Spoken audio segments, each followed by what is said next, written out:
welcome to another episode of Facebook Live and Coach's Corner. And today we're going to be talking about embracing the fear. Why is that important? Because it takes courage to be your real self, and being your real self matters when you're trying to increase your visibility and increase your visibility in a way that is attracting your ideal clients, right? Because you don't want to be seen just to be seen. You want to be able to attract more of your ideal clients and grow a business that you really love. And that takes being yourself. And sometimes that is scary as heck, right? And so the important thing is not to pretend you're not afraid or try to squash down your fear, because that rarely works. It's more important to actually look at the fear for what it is, to embrace it, to feel it, to acknowledge it, and then move forward. So, I'm going to talk today about 5 tips you can actually move forward being yourself, because being yourself is the thing that matters. It's the thing that moves you forward and that brings in those ideal clients, right? Because the people are attracted to your vibe. That's what brings them in. And everything else, when you're doing somebody else or you being some other being, pretending to be somebody else, you're bringing in people that personality attracts. And it's probably not what you want. They're not going to vibe and resonate with you as your real self, and you're going to feel like an imposter.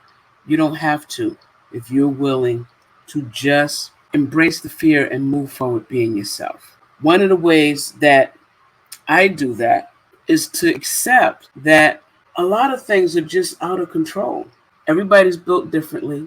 When you are afraid of being yourself and you can't always control everything, is one of the most important lessons you're going to be able to learn, because it's going to free you up. When you make the decision that you can not be in control of everything in your life, you're going to begin to embrace your true self. If you're fighting against the natural flows of how you move to be something else, then you're going to act or appear differently.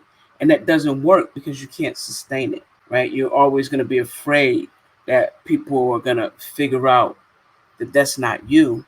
And you're never going to be relaxed and be into yourself. So you can't attract the right people and grow a business you love. Some of those things that are you that you're most afraid of showing are out of your control.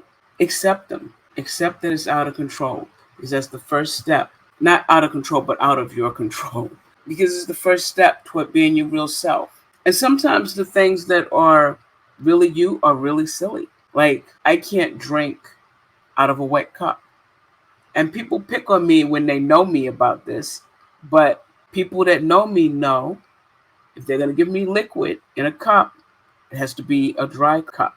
And I don't mean dry to outside, dry to inside and the outside. I'm not going to drink out of a wet cup. I can't do it. Now, I could pretend, I could force myself, I could try, but then I'm not going to feel good. And I really literally can't do it. It's out of my control. It's something that matters to me for some reason. And so I just accept that that's who I am, and I go with that flow. The more you can go with the flow of the things of who you are, the easier it gets. The better you get at being yourself and projecting that confidence and that ability to go through. Another thing you can do, or that I do, is I identify my individual fears and get to know them. Now, this sounds weird, but it's really, really empowering, because fears often feel really vague, like some mysterious boogeyman out lurking in the dark. Like, you don't really know what exactly it is. It's just you're scared of whatever this thing is. This is how life fears function a lot. But when you pull those fears into the bright light of day and you start examining them, like you can journal about them, you can talk with a trusted friend about it, or a therapist if you need to. But when you spend time identifying and getting to know each of those fears, then you can deal with them because you can see them more realistically. And once you see them more realistically and it's out in the open, they lose some of that boogeyman mystery effect, right? Then you can know what you're up against. And it gets easier to be courageous because you know what you're being courageous against. It's not just this out there in the nethers kind of thing. Another thing you can do is give yourself some reality checks. Okay? Reality checks, when you're really scared of something, how you jump to the worst case scenario. A reality check is to say, wait, okay, this is the worst case scenario that I'm thinking of right here. This worst case scenario is probably not really what's going to happen, right? It's not the most probable outcome for what I'm getting ready to do. Just because my mind is consumed with a fear, right, with this thing, this danger, doesn't mean that that fear has to be in charge. I can look at the fear and have an honest discussion with myself about the probability of those fears coming true at that moment for that thing. A lot of times, that fear is like this super hype, super warped, over the top reaction to what you think is going to happen when the true reality is way less damaging. And when you can take those facts of what the reality is most likely to be, it can help calm down the fears that you've hyped up. Like, for example, with if you ever watched the show Ted Lasso, Nate wanted to ask this woman out at this restaurant, and he was scared to death to do it. And when they asked him what was the worst that could happen, what did he think was going to happen? She was going to say no, and then she was going to hate him, and he was going to be banned from the restaurant, and all of their family get-togethers, which were at this restaurant, he wouldn't be able to be at, and he'd be sitting outside in the rain, longing to see his family and never get to see them inside anymore. I mean, it was awful. But the probability of that happening, not so much. A reality check could have helped a lot right there. And as it turned out, the girl liked him, and, they got to be together when he finally got the courage to ask. But he had to address his fears first. And we often have to address ours by giving ourselves a reality check so that we're not going all supernova on what's going to happen. Another thing we can do is separate ourselves from the fears. This one is a little trickier because it's you that has the fear and you trying to do the separation. The thing is fear can make you feel helpless and weak and vulnerable, like crazy. But they don't define you as a person. Your fear doesn't define you.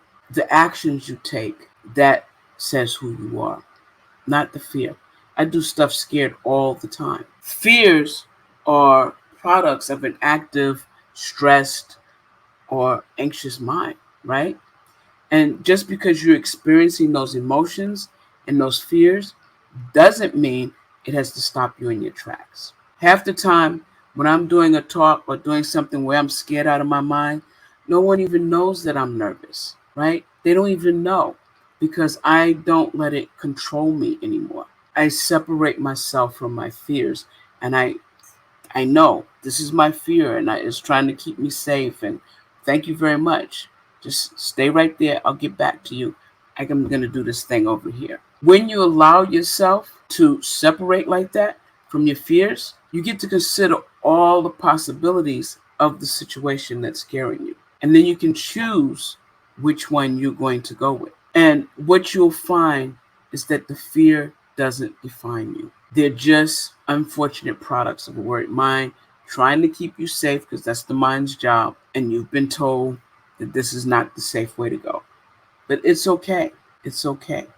You can do this. And last but not least, find someone who you can talk with about your fears, right? Because getting them out of your own mind is a great way to build courage so you can be your real self. Often, right, we bottle up our fears and keep them inside because we don't want anybody to know. And then these fears are constantly cycling through your mind, and you start to feel hopeless. Like, there's no way around it. But if you can discuss it, discuss those fears with a trusted friend or a family member or a therapist, you get them out of your head. And getting them out of your head lets you see those fears from a different perspective. It lets you see what they are and gain some clarity so that you can work around what's scaring you and find solves. Because always you want to have solutions and not let it control you so you can keep moving forward. That's always the move. I hope this makes sense to you, right? Find that trusted friend. It's going to change everything. That's my talk for today. That's embracing the fear, because it does take courage to be your real self. And if you can find a way, take those 5 tips and lean into them, it's going to help you so much. And in the meantime, if you'd really like to move forward and grow your visibility as your authentic self, I really, really, really encourage you to check out the course, The 10 Principles of Visibility. And this course is about practicing the 10 Principles of Visibility based on my book. It features monthly coaching, courses, and exercises to help you improve your visibility and be able to attract more of your ideal people, grow a business you love, do the things you really want without the fear. You check it out here, buildingvisibility.com/10Ps. And I hope to see you on the inside. Take care, everybody. Bye-bye.